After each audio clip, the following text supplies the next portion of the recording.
All right, single leg deadlifts.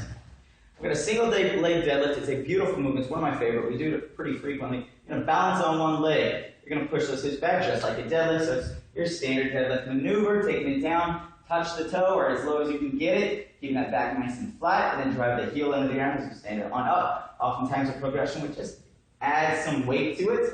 However, a common regression would be keeping that knee straight or slightly bent, but only hinging in the hips. So a single leg touchdown is what I often call this one. Very much like our hinging movements that we warm up with. Stand up all the way upright. Make sure you're getting glute activated and back down. So single leg touchdown.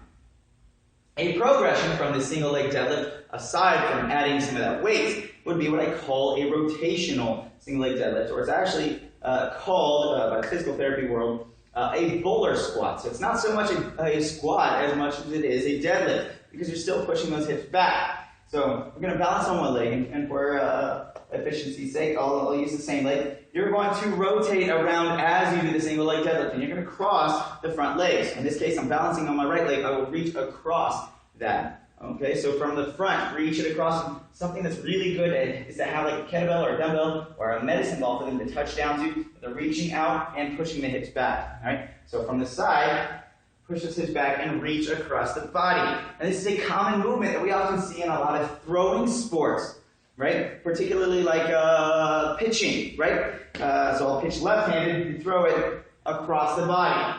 Throw it across the body. And so it's a very, very common movement that translates into the real world for both athletes as well as the general population. So those are some really common deviations or common progressions, regressions. Deviations we'll see with it, of course, the standard deadlift deviations. We'll see, of course, unbalance. If that's the case, regress the movement, bring it down to a stagger stance and let that toe touch down. Or even just a two-legged and kind of rotating around if we're doing that. But otherwise, we probably don't need to be doing single leg if we can't balance on one leg.